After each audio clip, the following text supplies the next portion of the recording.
Hola chicos, vamos a iniciar con el dictado de la segunda clase del segmento de neuroanatomía que corresponde al estudio de la morfología interna. En la clase anterior hemos visto el estudio de la corteza cerebral, es decir, la llamada morfología externa.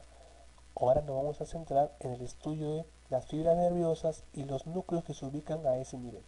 Entonces, tenemos que recordar que el sistema nervioso central, y para ser más específicos el cerebro, tenemos dos tipos de sustancias, la sustancia gris y la sustancia blanca. La sustancia gris lo vamos a clasificar ahora en los denominados núcleos basales, o mal llamados antes ganglios basales, y la sustancia blanca la vamos a clasificar durante el espacio donde van a transcurrir algunas fibras nerviosas, ya sea cápsula externa, cápsula interna, cápsula extrema, o los diferentes tipos de fibras que vamos a ver a continuación. Ahora, vamos a empezar con el estudio de los núcleos basales. Entonces, para un mejor estudio tenemos una clasificación anatómica y una clasificación funcional. La clasificación anatómica tenemos lo siguiente. Tenemos el núcleo caudado y el núcleo lenticular. A su vez el núcleo lenticular está conformado por el globus pallidum y el putamen.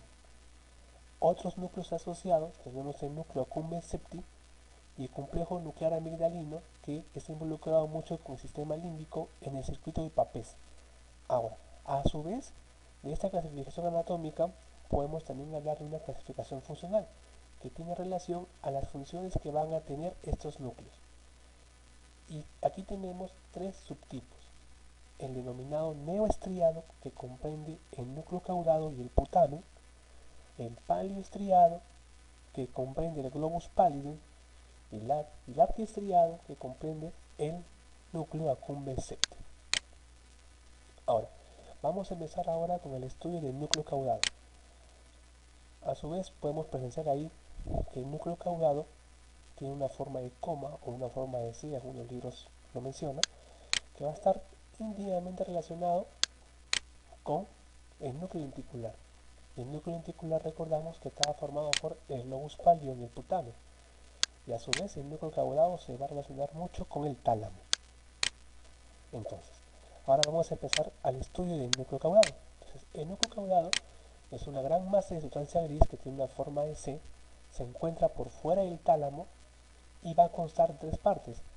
Una cabeza, más o menos por aquí, una cabeza, un cuerpo y una cola. Entonces, el núcleo caudado tiene tres partes, cabeza, cuerpo y cola. Entonces, ¿cuál es la importancia de este núcleo caudado? Que este núcleo caudado va a estar íntimamente relacionado con el ventrículo lateral. ¿Qué es el ventrículo lateral? Bueno, es una estructura que va a estar relacionado con el drenaje de líquidos cefalorraquídeos, que lo vamos a ver más adelante. Recordar que ese núcleo caudado es derivado embriológicamente del telencéfalo. Dijimos que el núcleo caudado tenía partes. Vamos a empezar por la primera, que tenemos acá la cabeza del núcleo caudado. Entonces, la cabeza del núcleo caudado podemos observar aquí, es una porción grande y redondeada, y va a representar la porción anterior del núcleo caudado. Entonces, si la cabeza representa la porción anterior, la cola va a representar su porción posterior. Ahora, ¿cuál es la importancia de la cabeza del núcleo caudado? Dicha cabeza va a formar la pared anterior del asta anterior del ventrículo lateral. Esa es su importancia. A su vez, esta cabeza va a estar separada del putamen por, por una gran estructura de sustancia blanca que viene a ser el brazo anterior de la cápsula interna. Entonces, la cabeza del núcleo caudado está separada del putamen por una estructura derivada de la sustancia blanca que es el brazo anterior de la cápsula interna. Es importante recordar eso. A su vez tenemos el cuerpo del núcleo caudado. Entonces, el cuerpo del núcleo caudado tiene su importancia en lo siguiente. Este cuerpo va a formar parte del piso del cuerpo del ventrículo lateral. Tiene su importancia, forma parte del piso del ventrículo lateral. A su vez, este cuerpo del núcleo caudado se va a extender por el borde dorsolateral del tálamo. Y aquí viene su importancia. Aquí tenemos al tálamo y tenemos un surco ubicado entre el cuerpo del núcleo caudado y el tálamo. Ese surco se llama el surco optoestriado. Ahora, ese surco optoestriado tiene su importancia porque dentro de él va a transitar una vena llamada la vena terminal o también tálamo estriada y la estría terminal. Es importantísimo recordar ese contenido de dicho surco. A su vez, el cuerpo del núcleo caudado se continúa con la cabeza, es decir, entre la cabeza y el cuerpo del núcleo caudado tenemos un reparo anatómico, que no está esquematizado aquí, pero sí está mencionado. Ese reparo anatómico se llama el agujero de Monro o el agujero interventricular. Entonces, el punto de reparo para yo distinguir entre cabeza del núcleo caudado y su cuerpo es el agujero de Monro. Ahora, ¿qué es el agujero de Monro? El agujero de Monro me comunica el ventrículo lateral con el tercer ventrículo. Y para terminar con núcleo caudado, tenemos que hablar ahora de la última parte que nos falta, que es la cola. Entonces, la cola del núcleo caudado va a estar íntimamente relacionada con ese núcleo que hemos presenciado a continuación, que viene a ser el núcleo amigdaliano. El núcleo amigdaliano está íntimamente relacionado con el sistema límbico, que es el sistema de las emociones. Entonces, alguna característica de la cola del núcleo caudado es que se extiende dentro del lóbulo temporal. Esa es su principal característica anatómica. Se extiende dentro del lóbulo temporal. A su vez, se ubica en el techo del asta posterior del ventrículo lateral. Entonces, hasta ahorita hemos visto dos astas, un asta anterior y un asta posterior. El asta anterior está en dirección al lóbulo frontal. En cambio, el asta posterior está en dirección al lóbulo temporal occipital. Nunca debemos olvidar eso. A su vez, como ya dijimos, la cola del núcleo caudado está relacionado mucho con el complejo nuclear amigdaliano. Y cabe resaltar que el núcleo caudado en su totalidad va a formar parte del neoestriado, junto con el putamen, que forma parte del núcleo lenticular. Entonces, hasta ahí hemos terminado con las características del núcleo caudado. Ahora vamos al núcleo lenticular. Dijimos que el núcleo lenticular tenía dos partes, que es el globus pálido y el putamen. Entonces, acá tenemos un corte de Fletching, donde podemos distinguir la corteza y lo que está en naranja viene a ser la sustancia blanca. Y vamos a distinguir algunas partes en especial. Entonces tenemos acá señalada en la parte más anterior, es decir, en dirección al lóbulo frontal, la cabeza del núcleo caudado. Luego a su vez tenemos aquí para señalar al tálamo y a la cola del núcleo caudado. Entonces la cola del núcleo caudado, dijimos anteriormente, estaba íntimamente relacionada porque se encuentra en la profundidad del lóbulo temporal, y más o menos ahí lo ubicamos. Ahora, a su vez tenemos que ubicar esa estructura que vemos de rojo, que es el núcleo lenticular. El núcleo lenticular dijimos que constaba de dos partes, que era el globus pálido y el putamen. La parte más lateral es el putamen y la parte más medial es el globus pálido.